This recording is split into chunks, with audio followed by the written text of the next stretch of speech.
Hello दोस्तों, नमस्कार। Study with MG Pathak YouTube channel पे आपका स्वागत है। इस वीडियो में यूपी एलटी टीजीटी पीजीटी इतिहास प्रश्नों को हल करेंगे जो आगे परीक्षा होनी है, भर्ती आनी है और परीक्षा आगे होनी है। चलिए प्रश्नों को देख लेते हैं। निम्न में से कौन सा हड़प्पा नगर 3 भागों में विभाजित है? बताना इसमें यह है कि कौन सा ऐसा हड़प्पा नगर है जो 3 भागों में विभाजित है। तो ऑप्शन देख लेते हैं। Option number A Kalibanga, option number B Lothal, option number C Harappa और ऑप्शन नंबर डी धौलावीरा। तो इस प्रश्न का सही उत्तर ऑप्शन नंबर डी होगा, धौलावीरा, जो ये गुजरात में है और 3 भागों में विभाजित है। अगला प्रश्न देख लेते हैं। निम्नलिखित में से कौन सा ग्रंथ उल्लेख करता है कि अशोक ने श्रीनगर, जो कश्मीर की राजधानी है, श्रीनगर की संस्थापक था? तो ऑप्शन देख लेते हैं। ऑप्शन नंबर ए है दिव्यावदान, ऑप्शन नंबर बी है राजतरंगिणी और ऑप्शन नंबर सी है महावंश और ऑप्शन नंबर डी है दीपवंश। तो इस प्रश्न का सही उत्तर ऑप्शन नंबर बी सही होगा, राजतरंगिणी। राजतरंगिणी में ये उल्लेखित है कि अशोक ने श्रीनगर की स्थापना किया था। अगला प्रश्न देख लेते हैं। निम्नलिखित में से हड़प्पा संस्कृति के किस स्थल से कब्रिस्तान के प्रमाण मिलते हैं? जो हड़प्पा संस्कृति के जो स्थल हैं वो किस स्थान से कब्रिस्तान के प्रमाण मिलते हैं? तो ऑप्शन देख लेते हैं। ऑप्शन नंबर ए है हड़प्पा, ऑप्शन नंबर बी है राखीगढ़ी और ऑप्शन नंबर सी है मोहनजोदड़ो और ऑप्शन नंबर डी है रोपड़। तो इस प्रश्न का सही उत्तर ऑप्शन नंबर ए होगा, हड़प्पा से कब्रिस्तान के प्रमाण मिलते हैं। अगला प्रश्न देख लेते हैं। निम्न में से किस मुद्दे पर, ये गलत टाइप हो गया है, पुरास्थल से मृग श्रृंग के छल्लों के माला के प्रमाण मिले हैं? बताना है कि किस स्थान से, यह स्थान है, किस स्थान पर जो पुरास्थल से मृग श्रृंग के छलों के माला के प्रमाण मिले हैं? तो ऑप्शन ए है महदहा, ऑप्शन बी है दमदमा और ऑप्शन सी है सराय आय और ऑप्शन डी है पटने। तो इसमें से ऑप्शन नंबर ए सही होगा। ये जो महदहा है यहीं से मृग श्रृंग के छलों के माला के प्रमाण मिले हैं। अगला प्रश्न देख लेते हैं। निम्नलिखित में से किसने सर्वप्रथम परमाणु परिकल्पना, ये जो परमाणु की परिकल्पना है तो सर्वप्रथम भारत में किसने प्रतिपादित किया था, इसके बारे में बताना है। तो ऑप्शन देख लेते हैं। ऑप्शन नंबर ए है गौतम, ऑप्शन नंबर बी है कणाद, ऑप्शन नंबर सी है बौधायन, ऑप्शन नंबर डी है पतंजलि। तो इस प्रश्न का राइट आंसर होगा option number B Kanad. Kanad ऋषि ने ही सर्वप्रथम भारत में परमाणु परिकल्पना को प्रतिपादित किया था। तो अगला प्रश्न देख लेते हैं।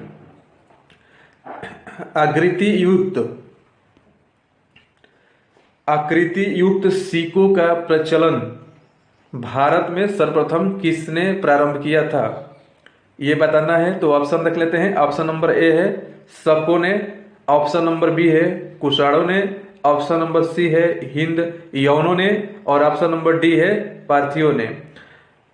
तो इस प्रश्न का सही उत्तर ऑप्शन नंबर सी सही होगा, हिंद यवनों ने भारत में सर्वप्रथम आकृति वाले सिक्के चलाए थे।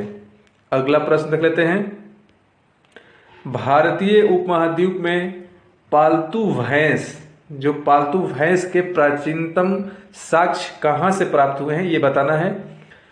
तो ऑप्शन देख लेते हैं। ऑप्शन नंबर ए है मेहरगढ़ से, ऑप्शन नंबर बी है धौलावीरा से, ऑप्शन नंबर सी है राखीगढ़ी से और ऑप्शन नंबर डी है मोहनजोदड़ो से।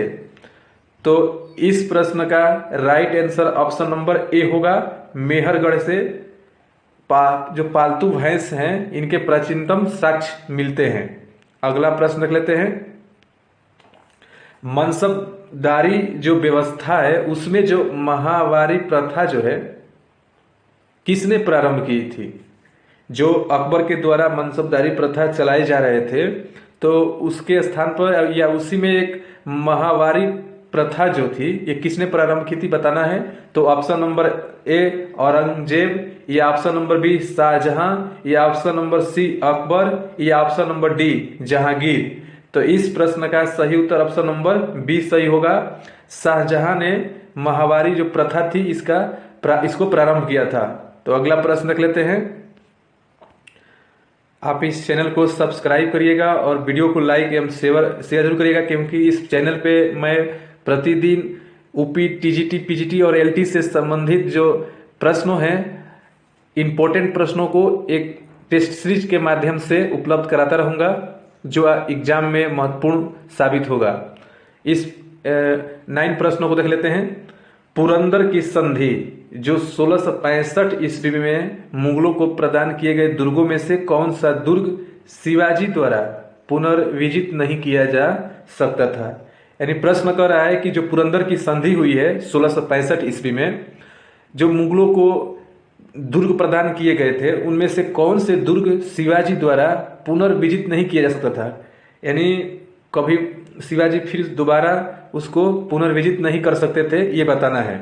तो ऑप्शन ए है पुरंदर का दुर्ग, ऑप्शन नंबर बी है शिवनेरी का दुर्ग, ऑप्शन नंबर सी है माहुली दुर्ग और ऑप्शन नंबर डी है लोहगढ़ दुर्ग। तो इस प्रश्न का सही उत्तर ऑप्शन नंबर बी सही होगा, शिवनेरी दुर्ग। शिवनेरी दुर्ग को जो शिवाजी हैं वो पुनर्विजित नहीं कर सकते थे। अगला प्रश्न देख लेते हैं। किस दिल्ली सुल्तान ने घोषणा की थी कि राजा का कोई सगा संबंधी नहीं होता है। यानी दिल्ली सल्तनत का वो कौन सा शासक था जिसने घोषणा किया था कि राजा का कोई सगा और संबंधी नहीं होता है। तो ऑप्शन देख लेते हैं। ऑप्शन नंबर ए है बलबन, ऑप्शन नंबर बी है Ibrahim Lodi, option number C है अलाउद्दीन खिलजी और ऑप्शन नंबर डी है मोहम्मद बिन तुगलक।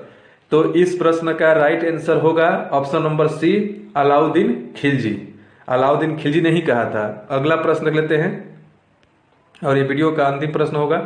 किस शासक ने सर्वप्रथम अकाल संहिता को तैयार करवाया था। जो भारत में अकाल पड़े थे उस समय और उस अकाल संहिता तैयार कराया था, इसके बारे में बताना है। तो ऑप्शन देख लेते हैं। ऑप्शन नंबर ए है Muhammad bin Tughlaq, option number B है Alauddin Khilji, option number C है इल्तुतमिश और ऑप्शन नंबर डी है फिरोज शाह तुगलक। तो इस प्रश्न का सही उत्तर ऑप्शन नंबर ए सही होगा। मोहम्मद बिन तुगलक ने अकाल संहिता तैयार करवाया था। धन्यवाद।